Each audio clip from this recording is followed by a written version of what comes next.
മുന്നോട്ട് പോകാം. ഒരു 66ാമത്തെ ക്വസ്റ്റ്യൻ നമുക്കറിയാം. The process of transmitting the idea or thought into meaningful simple is called decoding, encoding, feedback, reception. ഒരു ആശയത്തെ അല്ലെങ്കിൽ ചിന്തയെ ഒരു സിമ്പിളിലേക്ക് കൺവേർട്ട് ചെയ്തതിന് പറയുന്ന പേരാണെന്ത്? അതിന് പറയുന്ന പേരാണ് എൻകോഡിംഗ് അല്ലെ? സംശയിക്കേണ്ട കാര്യമൊന്നുമില്ല. ഒരാശയത്തെ ഒരു സിമ്പിൾസിലേക്ക് മാറ്റുന്നതാണ് encoding.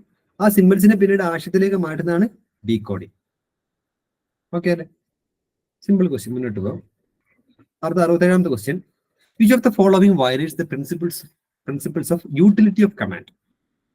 Functional organisation, bureaucratic organisation, manufacturing organisation, product organisation. സ്ഥിരമായിട്ട് ഈ പബ്ലിക് അഡ്മിനിസ്ട്രേഷൻ എന്ന് പറഞ്ഞ ടോപ്പിക്കിൽ ചോദിക്കുന്ന ചോദ്യങ്ങളാണത്. ഈ യൂട്ടിലിറ്റി ഓഫ് കമാൻഡ് എന്ന് പറയുന്ന ഒരു തിയറി ഉണ്ട്.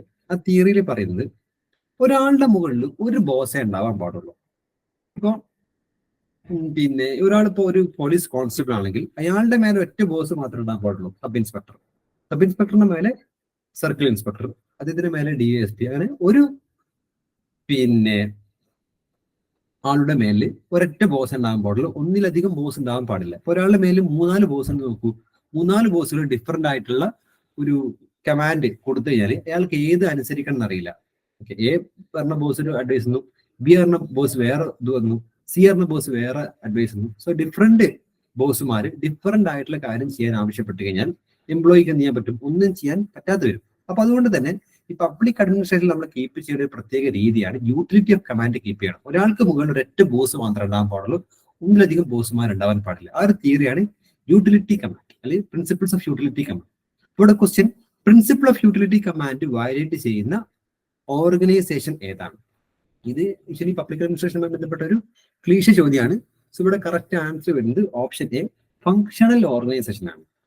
ഈ ഫങ്ഷണൽ ഓർഗനൈസേഷൻ എന്ന് പറയുന്ന ഒരു തിയറിയിൽ പ്രതിപാദിക്കുന്നത് 5 6 അല്ലെങ്കിൽ 8 വളരെ സ്പെസിഫിക് ആണ്, 8 പിന്നെ ബോസുമാര് ഒരാൾക്കുണ്ടാവും. ഒരാൾക്ക് 8 ബോസ് ഉണ്ടാവും. സോ ആ ഒരു തിയറിയാണ് ഫങ്ഷണൽ ഓർഗനൈസേഷൻ. ഓക്കെ, നമുക്ക് ആധികാരികമായിട്ട് കുറെ ഇപ്പൊ സമയമില്ലാത്തതുകൊണ്ടാണ് വേഗം പറഞ്ഞു പോകുന്നത്. ഫങ്ഷണൽ ഓർഗനൈസേഷനിൽ ഒരാൾക്ക് മുകളിൽ 8 ബോസുമാരുണ്ടാവും. ആ ഒരു തിയറിയാണ് ഫങ്ഷണൽ ഓർഗനൈസേഷൻ തിയറി. ഓക്കെ, അപ്പൊ യൂട്ടിലിറ്റി ഓഫ് കമാൻഡ് വയലേറ്റ് ചെയ്യുന്ന ഏക പിന്നെ പ്രിൻസിപ്പിൾ ആണ് functional organisation principle. So option A ആണ് കറക്റ്റ് ആൻസർ വരുന്നത്. ഓക്കെ, അപ്പൊ യൂട്ടിലിറ്റി ഓഫ് കമാൻഡ് എന്ന് മാത്രം ഇപ്പൊ മനസ്സിലാക്കിയാൽ ബാക്കി ബ്യൂറോക്രാറ്റിക് ഓർഗനൈസേഷൻ എന്താണ്, മാനുഫാക്ചറിംഗ് ഓർഗനൈസേഷൻ എന്താണ്, ഫങ്ഷണൽ ഓർഗനൈസേഷൻ ഒക്കെ എന്താണെന്നുള്ള കാര്യം നമുക്ക് പുറകെ ഡിസ്കസ് ചെയ്യാം. അപ്പം മുന്നോട്ട് പോവാം. അടുത്ത് 68ാമത്തെ question. First municipal corporation was establish in India at Chennai, Delhi, Hyderabad, Mumbai. ഇന്ത്യയിൽ ആദ്യ കോർപ്പറേഷൻ ഏതാണ്?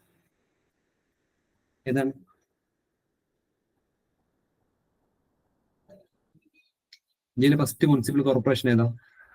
സിമ്പിൾ ക്വസ്റ്റ്യൻ ആണ്. ബ്രിട്ടീഷുകാർ ആദ്യമായിട്ട് ഉണ്ടാക്കിയ കോർപ്പറേഷൻ ചെന്നൈ ആണ്. ഓക്കെ, അഥവാ മദ്രാസ് കോർപ്പറേഷൻ ആണ്. 1688 മദ്രാസ് കോർപ്പറേഷൻ സ്ഥാപിച്ചത്. പിന്നെ ബോംബെയിലും കൽക്കട്ടയിലും 1726 സ്ഥാപിച്ചത്. സോ ഇന്ത്യയിലെ ഫസ്റ്റ് മുനിസിപ്പൽ കോർപ്പറേഷൻ കൽക്കട്ടയാണ്. 1688 എന്തായിട്ടുണ്ട്? മദ്രാസ് കോർപ്പറേഷൻ ആയിട്ടുണ്ട്. ഓക്കെ, കേട്ടോ. അടുത്ത് 69ാമത്തെ ക്വസ്റ്റ്യൻ, സിമ്പിൾ ക്വസ്റ്റ്യൻ ആണ്. Which of the following is not a feature of good governance? Accountability, transparency, nepotism, rule of law.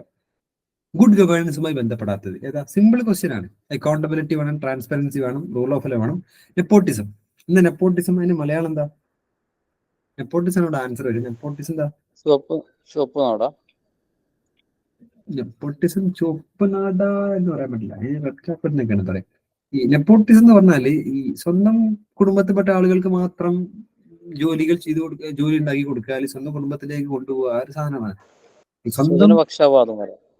അതന്നെ, ആ ഒരു സംഭവമാണ് നെപ്പോട്ടിസം.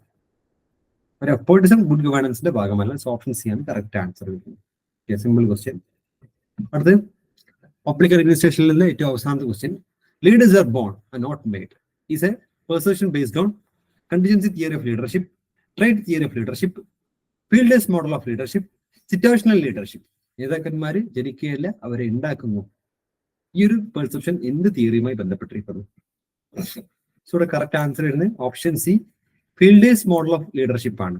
ഓക്കെ, ഈ ഫീൽഡേഴ്സ് തിയറിയിൽ പറയുന്നത് അതായത് ഒരു പ്രശ്നം വന്നു കഴിഞ്ഞാൽ, അതായത് എല്ലാ കേസുകളിലും എല്ലാ പ്രശ്നങ്ങളിലും ഒരേ സ്റ്റൈൽ ഓഫ് ലീഡർഷിപ്പ് നമുക്ക് ഉപയോഗപ്പെടുത്താൻ പറ്റത്തില്ല. നാളെ നിങ്ങളിപ്പോൾ ഒരു ജില്ലാ കളക്ടർ ആയാൽ, ഇപ്പൊ KSI ജില്ലാ കളക്ടർ ആയി കഴിഞ്ഞാൽ, ഒരു സ്ഥലത്ത് ഫ്ലഡ് വന്നു കഴിഞ്ഞാൽ നിങ്ങൾ അവിടെ നിങ്ങളുടെ ലീഡർഷിപ്പ് ക്വാളിറ്റി ആ ഒരു സാഹചര്യത്തിന് അനുസൃതമായിട്ടായിരിക്കണം. ഒരു സ്ഥലത്ത് ഫയർ തീപിടുത്തമായാലും അവിടെ ആ രൂപത്തിലായിരിക്കണം. ഇതാണ് നിങ്ങളിപ്പോൾ സബ് കളക്ടറായി ജോലി ചെയ്യുകയാണെങ്കിൽ ആ ജോലിയുമായി ബന്ധപ്പെട്ടിട്ടുള്ള ഒരു നോളജും അല്ലെങ്കിൽ ആ ഒരു തരത്തിലുള്ള ലീഡർഷിപ്പ് ക്വാളിറ്റി നിങ്ങൾ കാണിക്കണം. ഓക്കെ, അതിപ്പം നിങ്ങളിപ്പം പിന്നെ വനം വകുപ്പ് മന്ത്രാലയത്തിൽ ജോലി ചെയ്യുകയാണെങ്കിൽ, വനം വകുപ്പിലാണ് ജോലി ചെയ്യുന്നതെങ്കിൽ വനം വകുപ്പിന്റെ ആളായിട്ട് നിൽക്കണം. ഈ ചില സമയത്ത് ഈ വനം വകുപ്പും റവന്യൂ വകുപ്പും തമ്മിൽ അടിയുണ്ടാവും അല്ലെ. ജില്ലാ കളക്ടറും അതേപോലെ തന്നെ വനം വകുപ്പിൽ IAS തമ്മിൽ യൂഷ്വലി എന്തെങ്കിലും പ്രശ്നം ഉണ്ടാവും, വകുപ്പുമായി ബന്ധപ്പെട്ടുള്ള ചില പ്രശ്നങ്ങൾ. അപ്പൊ കേരളത്തിലെ എക്സാമ്പിൾ നോക്കുകയാണെങ്കിൽ ഇപ്പൊ KCB അതേപോലെ തന്നെ മറ്റേ MBD തമ്മിൽ തർക്കം ന്യൂസിൽ നിങ്ങൾ കണ്ടിട്ടുണ്ടാവും. ഓക്കെ, അപ്പൊ നിങ്ങൾ MBDയിൽ ജോലി ചെയ്യുന്ന സമയത്ത് MBDയുടെ ആളായി മാറണം, അല്ലാത്തടത്ത് KCBന്റെ ആളായിട്ട് മാറും. സെയിം ആള് തന്നെ കാരണം നിങ്ങളിപ്പോ ചിലപ്പോൾ KCBയുടെ സെക്രട്ടറി ആയിരിക്കും, നാളെ ചിലപ്പം MBDയിലേക്ക് മാറും.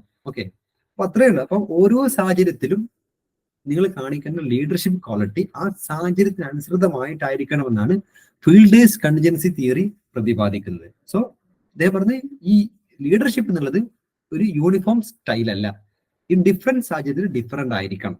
ഓക്കെ, എങ്കിൽ മാത്രമേ എന്ത് ചെയ്യാൻ പറ്റുള്ളൂ, നല്ലൊരു പബ്ലിക് സർവന്റ് ആവാൻ പറ്റുള്ളൂ. അപ്പം leaders are born and not made എന്ന് പറയുന്ന ഈ ഒരു perception actually Fiedler's model of ലീഡർഷിപ്പുമായി ബന്ധപ്പെട്ടിരിക്കുന്നു. ഓക്കെ അല്ലേ, ക്ലിയർ അല്ലേ? It's all about constitution and public administration.